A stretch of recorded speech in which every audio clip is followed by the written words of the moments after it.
지난주에 이어서 이제 오늘 말씀을 좀 이어지는 내용인데요. 예수님께서 자신이 제자들과 함께 할 수 있는 시간이 얼마 남지 않았음을 알고 계셨습니다. 그렇죠? 지난주에 13장 3절의 말씀을 통해 봤는데요. 자기가 하나님께로부터 오셨다가 하나님께로 돌아가실 것을 아셨다. 이렇게 말씀하고 있습니다. 예수님은 이 세상에 남겨질 당신의 제자들이 이 땅에서 그 이후에 어떤 삶을 살아가게 될지도 아셨습니다. 그래서 요한복음 15장 19절 또 20절 말씀을 이어서 보면 이렇게 말씀하고 있어요. 너희는 세상에 속한 자가 아니요 도리어 내가 너희를 세상에서 택하였기 때문에 세상이 너희를 미워하느니라. 사람이 나를 박해하였은즉 너희도 박해할 것이요. 예수님께서 제자들에게 하신 말씀입니다. 예수님이 떠나가시고 제자들만 이 땅에 남겨져 제자로서 하나님이 예수님께서 맡겨주신 그 사명을 감당할 때에 어떤 삶이 그들 앞에 펼쳐지게 될지를 예수님께서 제자들에게 말씀하신 것이죠.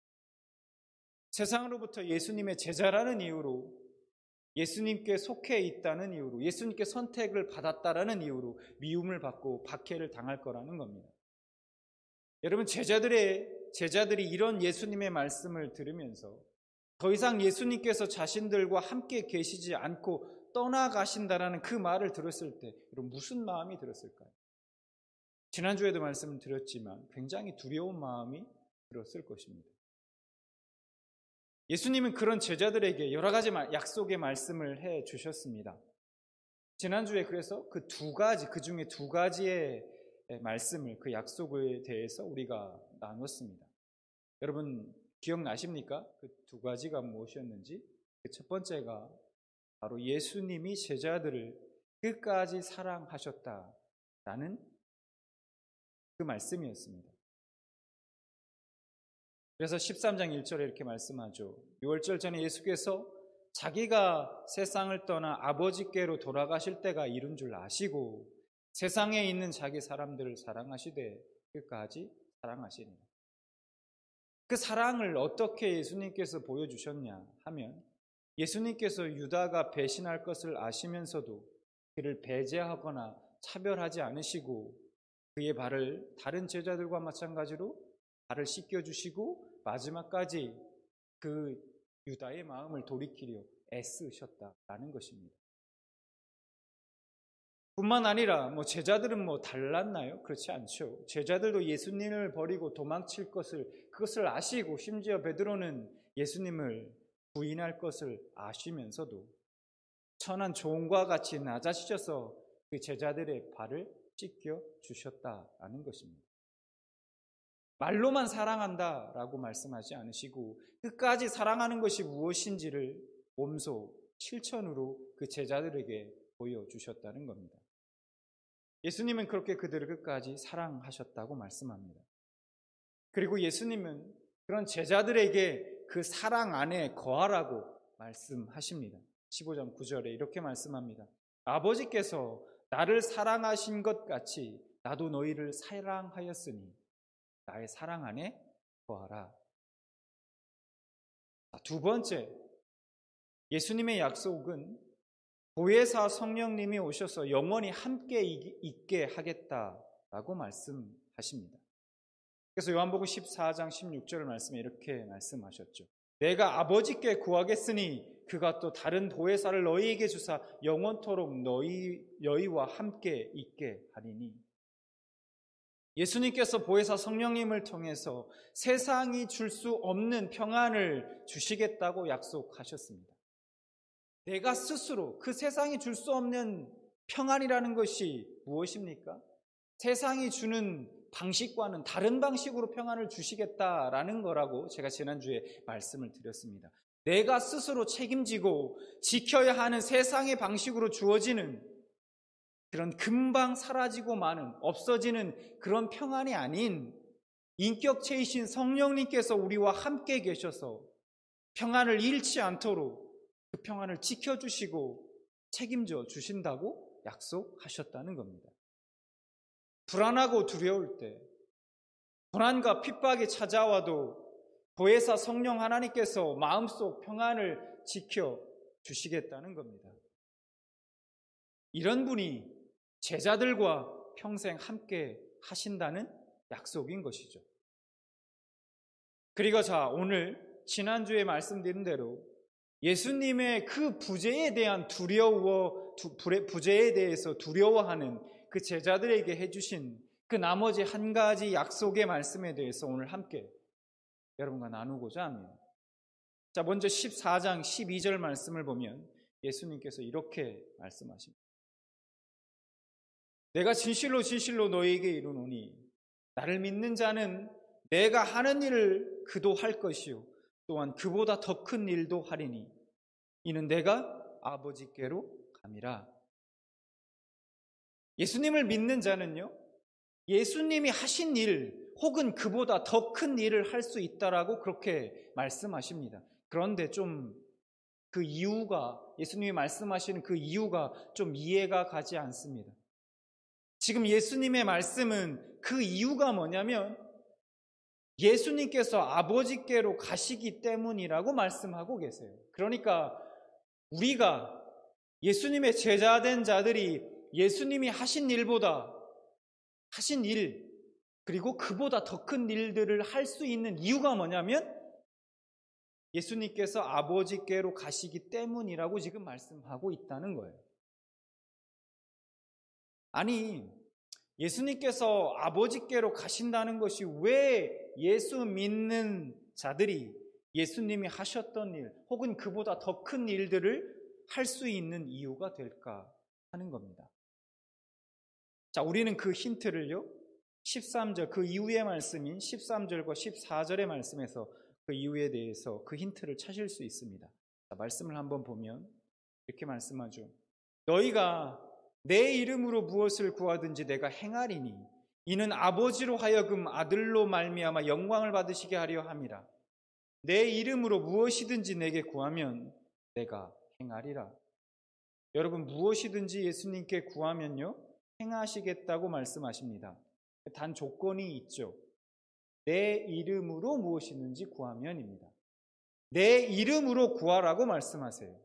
그러니까 정리해보면 예수님께서 아버지께로 가신 후에, 즉 예수님께서 십자가와 부활이 있은 후에는 그 이름을 믿는 자들에게 예수님의 이름의 권세가 주어진다는 겁니다.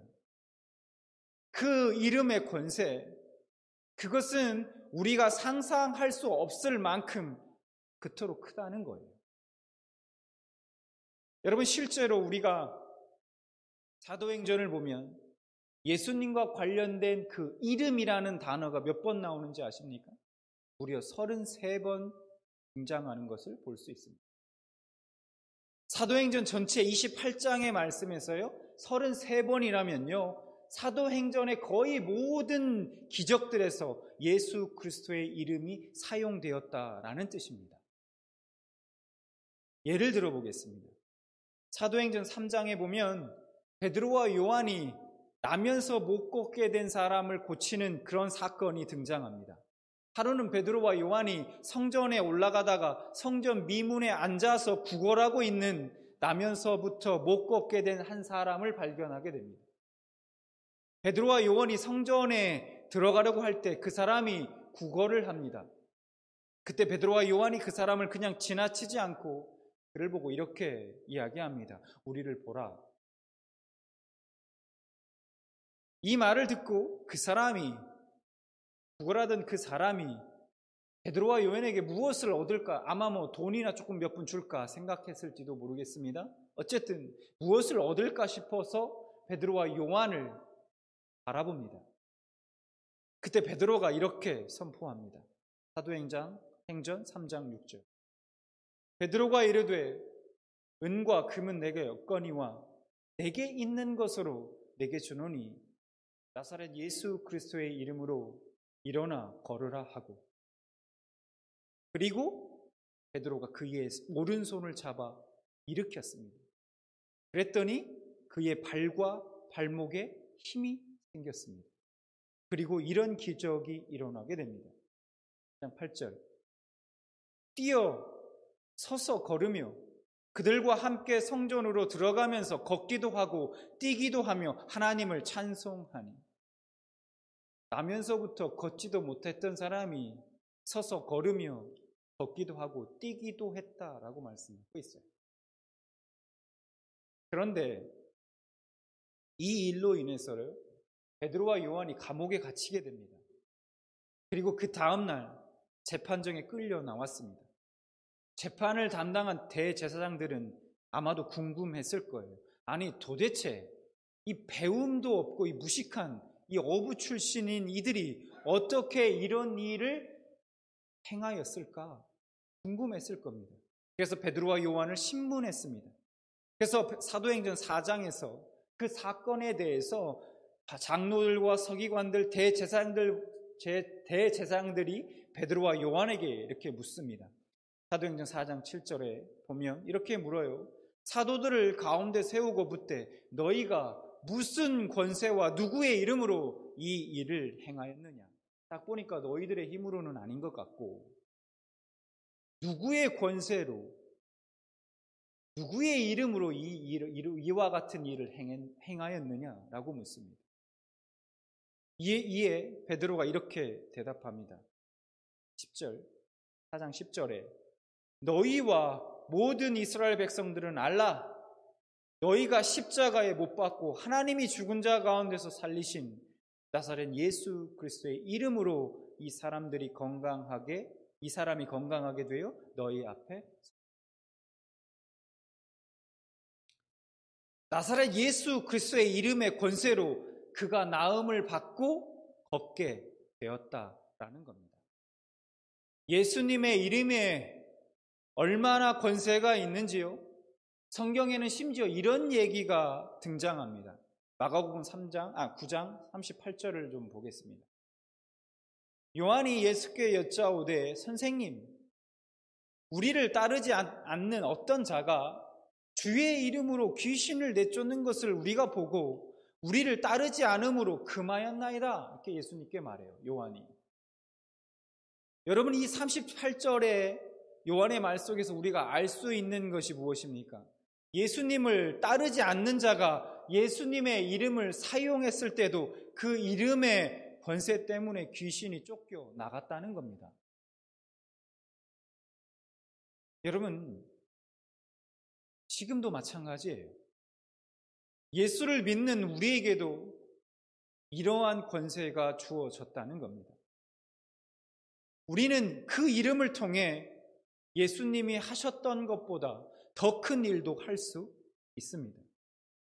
오늘 말씀에서 분명하게 말씀하고 있죠.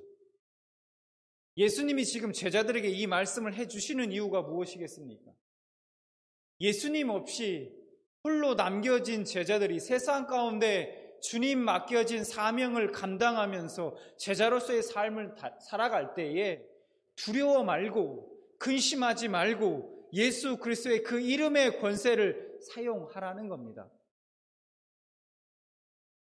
이 약속의 말씀은 이 시대를 살아가는 주님의 제자들에게도 동일하게 주어진 것입니다. 그런데 문제가 뭡니까? 우리는 그 이름의 권세를 사용하지 않는다는 겁니다. 사용할 줄 모른다는 거예요. 그러면 그 이유가 뭘까요? 여러 가지 이유가 있겠지만 가장 큰 이유, 가장 근본적인 이유는 예수님을 잘 믿지 않기 때문입니다. 예수 그리스도 안에 거하는 삶이 무엇인지 체험하는 삶이 되어야 하는데 그저 그 예수님이 누구신지에 대해서만 배워왔다는 겁니다. 지식적으로. 머리로만 안다는 거예요. 우리에게 필요한 것이 무엇입니까? 하나님은 살아계십니다. 우리의 고백도 중요하지만 그 살아계신 하나님이 우리의 삶 가운데 역사하심을 직접 몸소 체험하는 것이 중요하다는 것이죠. 예수 그리스도의 그 이름이 누구인지에 대해서 배우는 것이 아닙니다. 그 배우는 것만이 중요한 것이 아니다. 라는 거예요. 여기서 멈추는 것이 아니라 그 이름 안에 주어진 권세를 실제로 삶 가운데 체험하는 것이 중요하다라는 겁니다. 앞에서 베드로와 요한이 나면서 못 걷게 된 자를 예수 그리스도의 이름의 권세로 고쳐주는 장면에 대해서 말씀드렸습니다. 여러분, 걷지도 못하던 자가 막 뛰어다니면서 난리법석을 떠니까요. 어느 순간 예루살렘 성전에 드나들던 많은 사람들이 그의 주위에 다 모여들었습니다. 그리고는 그 나면서 못 걷게 된 사람을 고친 베드로와 요한을 무슨 하나님 쳐다보듯 그들을 쳐다보고 있었습니다. 그때 베드로가 자신을 쳐다보고 있는 많은 사람들에게 이렇게 이야기합니다. 3장 16절 사도행전. 그 이름을 믿음으로 그 이름이 너희가 보고 아는 이 사람을 성하게 하였나니 예수로 말미암아 난 믿음이 너희 모든 사람 앞에서 이같이 완전히 낫게 하였느니라. 그 나면서 못 걷게 된 사람이 어떻게 나음을 입었는가를 설명하는 베드로의 말에서 우리는 중요한 사실을 알 수 있다는 거예요. 예수 이름의 권세를 사용하기 위해서는 당연한 이야기일지 모르지만 반드시 예수님에 대한 믿음이 존재되어야 한다는 겁니다. 그 이름을 믿음으로 그 이름이 그 사람을 낫게 한 것이다 라고 말씀하고 있다는 겁니다.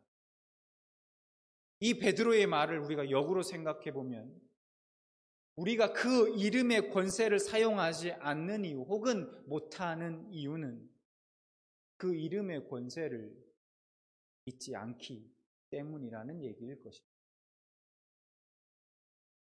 예수님은 여러분 예수 그리스도 그 이름의 권세가 있음을 믿으십니까? 여러분 믿으시기 바라요. 그냥 지식적으로 성경 안에 책 속에 갇혀있는 하나님이 아니시라 우리가 섬기는 하나님은 살아서 지금도 역사하시는 하나님이십니다. 우리가 그것을 믿는다면 우리 삶 가운데 그 하나님을 우리가 체험할 수 있어야 되는 것이죠. 하나님은 늘 준비가 되어 계십니다. 문제는 우리죠. 그 이름의 권세를 여러분 삶 가운데 사용해 보시기 바랍니다. 그냥 그런가 보다, 그렇게 말씀했나 보지가 아니라 그 권세를 사용하라는 것입니다. 우리는 그 이름을 통해 예수님이 하셨던 것보다 더 큰 일들도 할 수 있습니다. 이것이 저의 말이 아니라 저의 말이라면 무슨 소용이 있겠습니까? 예수님의 말씀이라는 거예요. 이것이 오늘 본문이 우리에게 가르쳐주고 있는 내용입니다.